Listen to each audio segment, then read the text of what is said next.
Welcome to the Histories of Northamptonshire podcast series, and this episode number 35. Recorded on location, each episode tells the story of one of the many and varied objects which are the focus of the exhibition, A History of Northamptonshire in 100 Objects. The exhibition runs at the Northampton Museum and Art Gallery between the 20th of September 2025 and February 2026. Selected by local individuals, heritage groups and the museum's own curators, each object tells a different story from the county's past. And so, to our guest for this episode. My name's Marie Dickey. I'm a member of a group called Friends of Northampton Castle.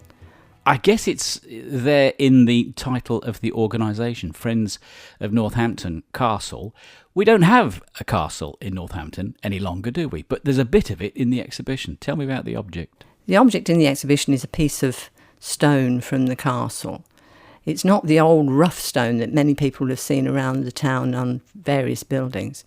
It's nicely incised by a good stonemason, so you can see that it belonged to a palace, not just a rough fortress, because from its early days it was associated with royalty and it was a palace. King John particularly it was his favourite castle. Through the centuries it had royal visitors, including into its prison. We'll get to the prison and we'll get to the visitors in a moment or two. Why did Northampton have a castle? Was it a strategic thing? Arguably, it was a strategic thing. It's the placing of Northampton in England. Today, we're still a centre for distribution and transporting things because of that relationship to London and the relationship to the rest of England. I think also it simply was the accidents of time. Events unfurled at Northampton Castle and went on to become major national events.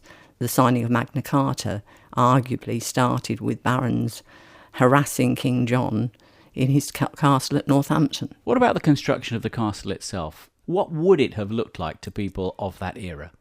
I suppose the closest similarity I can draw is if you ever go down to the Tower of London, a huge fortress, but really a complex of buildings, almost like a little village in itself.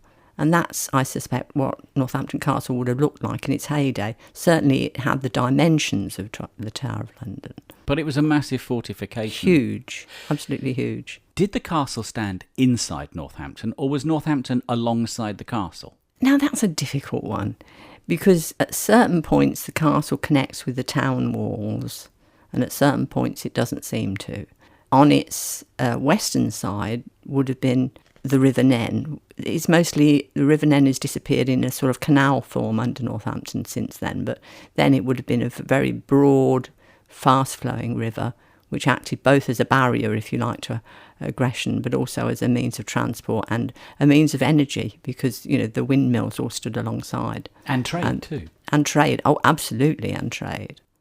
So the castle was built, a major fortification. Did it take long to build it? How long did these things take to construct? There's again another interesting question, because it never stopped being built.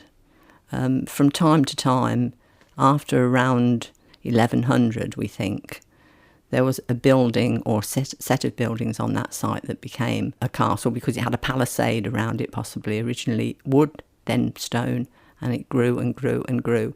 And even when it went into decline and neglect in about the 14th century, it revived again with the coming of the Cromwellian army against King Charles. So it had refortification then. So it was built over a period of 500 years, you might say. Who built it? Was it a state castle? Did the monarch pay for it to be built? We haven't got any paperwork. This is one of the problems of rediscovering a lost castle, is the paperwork goes missing with them. We think that it was Simon de Senlis, the Norman Earl of Northampton, who was responsible for the building of the first stone castle on the site. But it may have only been a successor to a Saxon fortification. We had an interesting family dimension to this in Northampton, because William the Conqueror's niece, Judith of Lens, was married to Waltheof, the last Saxon Earl of Northampton, and then her daughter went on to marry Simon de Senlis. So there's sort of a family dynamic going on here, which is probably why there's even less paperwork than there should be.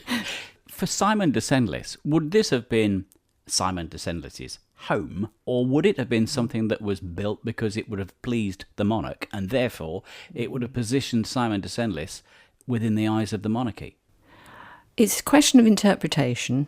I think Simon de Senlis was very much the product of the William the Conqueror, in the sense he'd been a minor figure in Normandy, no great wealth, no great power, and he was given that earldom by the king and expected to be loyal accordingly. And consequently, I suspect that the castle was part of that loyalty. And as we found in other items within the exhibition, Simon de Senlis's name crops up in all kinds of places. Indeed. So he became a major player in the history of Northampton at that particular point in its history. Yes. We'll get to why we don't have the castle in a moment or two. But what are the notable things that took place within the castle? You mentioned that it was used as a jail. You talked about the signing of Magna Carta. You talked about all kinds of other things besides. What is Northampton Castle famous for?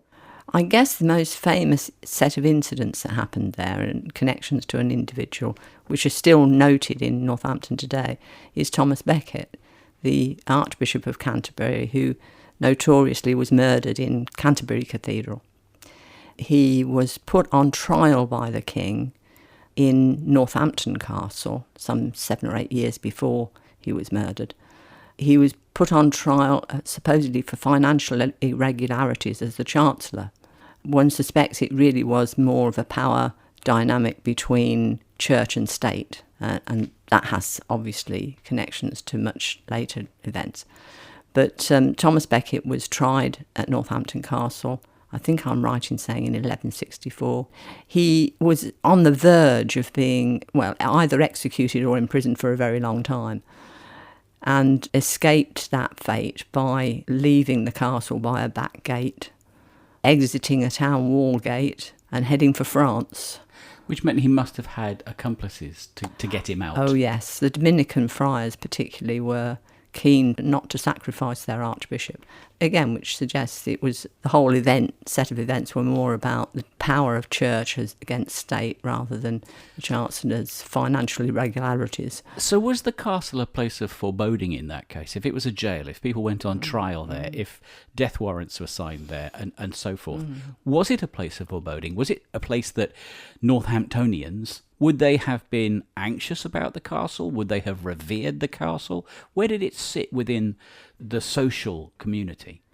Castles, by their very nature, are a statement about power. And the Northampton Castle was a statement to the general population round about it, as well as to perhaps Scotland and Wales. A statement saying there is a lot of strength here. You know, if you do decide to revolt, you're going to be in serious trouble. The imprisonment side of it, interestingly, there seem to have been a few heads on gates after the event, which again suggests this is demonstration of power over a local population. And a very visible warning. A very visible warning indeed. A number of people are immortalised through their association with the castle. You've mentioned a couple of those. Thomas Becket is still revered in these parts because there's a pub named after him, just within literally spitting distance of where the castle would have been. We don't have a castle here anymore, Marie. Why is that the case? Well, again, castles as a statement of power became, well, decreasingly important over a period of years. And Northampton Castle shared in that. But there were significant incidents along the way. The most significant incident, in my opinion, was the fact that when Charles II was restored to the throne, he decided to take his vengeance on Northampton for being a parliamentary town. So we lost the boundary wall, if you like, the fortification side of it during that period. But there was still left a jail, there were still left certain buildings in place. And it was only really when the railway company, the L&W Railway Company, in the 1860s was looking for an improvement in their rail infrastructure, that we got the complete loss of the surface level of the castle. So even the lovely romantic ruins where Sunday school picnics had taken place in the 1860s was demolished in order that the railway might build its station. The object that we have in the exhibition is a piece of worked stone. Yes. So there was finesse involved within the castle. You mentioned also it was a favourite castle of King John. He was a frequent visitor to the castle. Indeed, he and was. That is significant because if you're going to bring the monarch, you're going to bring the monarch's court, you're going to bring all the retinue. So that, logistically, that would have been a bit of a headache for the town, wouldn't it? I'm sure it was, but it was also an opportunity. I mean, after all, if you've got a whole court full of people, all of whom want drink, food, clothing, shoeing, whatever, you've got a built-in trade, haven't you?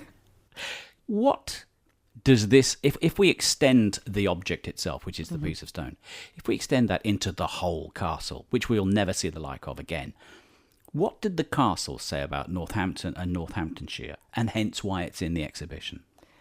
Well, when we founded the Friends of Northampton Castle in 2011, we adopted a slogan which was "Make Northampton's past part of its future." So part of this is about the fact that a town like Northampton needs an identity amongst its local population.